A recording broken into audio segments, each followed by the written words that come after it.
జేఎన్టీయూ-కే చూసుకున్నా, జేఎన్టీయూ-ఏ చూసుకున్నా, జేఎన్టీయూ-జీవి తీసుకున్నా రెగ్యులేషన్ వచ్చేసరికి మొత్తం కూడా సేమ్ ఉంటుందన్నమాట. అయితే ఇక్కడ ఏంటంటే ఇందుట్లో స్కిల్ ఓరియంటెడ్ కోర్స్ అనేది కంపల్సరిగా చేయాల్సిందేనా?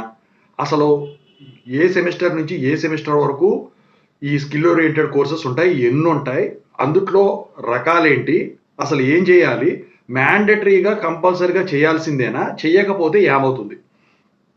దీని గురించి చాలామంది స్టూడెంట్స్ అడుగుతూ ఉన్నారు.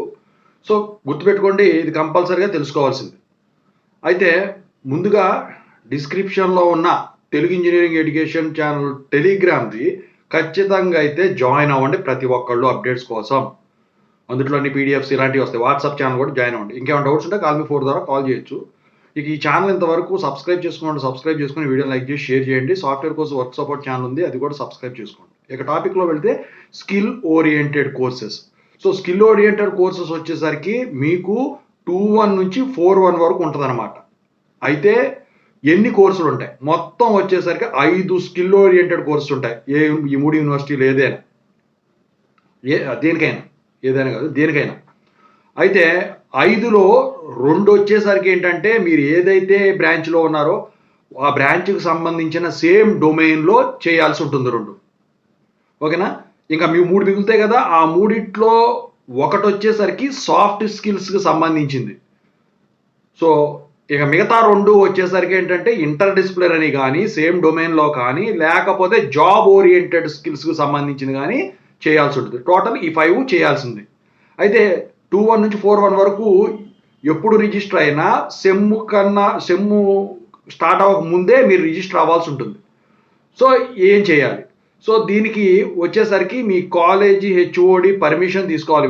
మీ కాలేజీ హెచ్ఓడి వచ్చేసరికి హెచ్ఓడి ఒకళ్ళు, కోఆర్డినేటర్ ఒకళ్ళు, సీనియర్ ఫ్యాకల్టీ మెంబర్ని ఒకళ్ళని అపాయింట్ చేసి దానికి టీమ్స్ చేస్తారు. కమిటీ అంటారు దాన్ని. సో ఈ కమిటీ ఏది చెబితే మీరు అది చేయాల్సి ఉంటుందన్నమాట.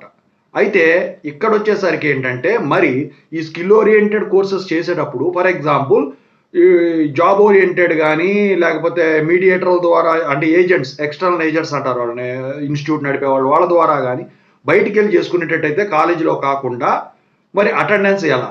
సో అటెండెన్స్ వచ్చేసరికి ఏంటంటే మీరు ఏదైతే సేమ్ డొమైన్లో చేస్తారో దానికైతే వీళ్ళే వేస్తారు, మీ కాలేజ్ వాడు కాదు. బయట ఎక్స్టర్నల్ ఏజెంట్స్ ద్వారా మీరు గనక ఈ స్కిల్ ఓరియంటెడ్ ప్రోగ్రామ్ కనుక చేసినట్టయితే దాని అటెండెన్స్ ఒక్కదాన్ని ఎక్స్క్లూడ్ చేసి మిగతా సబ్జెక్టులు ఏవైతే మీ కాలేజీలో ఉంటాయో రెగ్యులర్గా వాటికి మాత్రం అటెండెన్స్ ఇస్తారు. మరి మీరు దానికి ఎక్స్టర్నల్ ఏజెంట్స్ ద్వారా చేసే స్కిల్ ఓరియంటెడ్ కోర్స్ మరి అటెండెన్స్ పరిస్థితి ఏంటి? అది వచ్చేసరికి ఏంటంటే మీరు ఆ స్కిల్ ఏదైతే మీరు నేర్చుకున్న తర్వాత కంప్లీట్ చేస్తారో దానికి ఒక సర్టిఫికెట్ తీసుకోవాల్సి ఉంటుంది.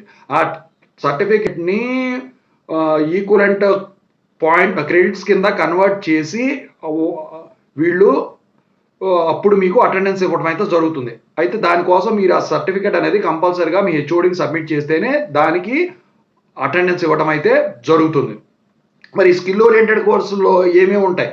బయట వచ్చేసరికి మీరు మూక్స్ తీసుకున్న, అదే స్వయము, ఎన్పిటెల్ ఇలాంటి ఏదైనా కానివ్వండి, గవర్నమెంట్ ఆర్గనైజేషన్స్ అయినా చేయొచ్చు, మీరు ప్రైవేట్ ఆర్గనైజేషన్స్ అయినా చేయొచ్చు అనమాట, ఇంటర్ డిసిప్లినరీ జాబ్ ఓరియంటెడ్ దాంట్లో.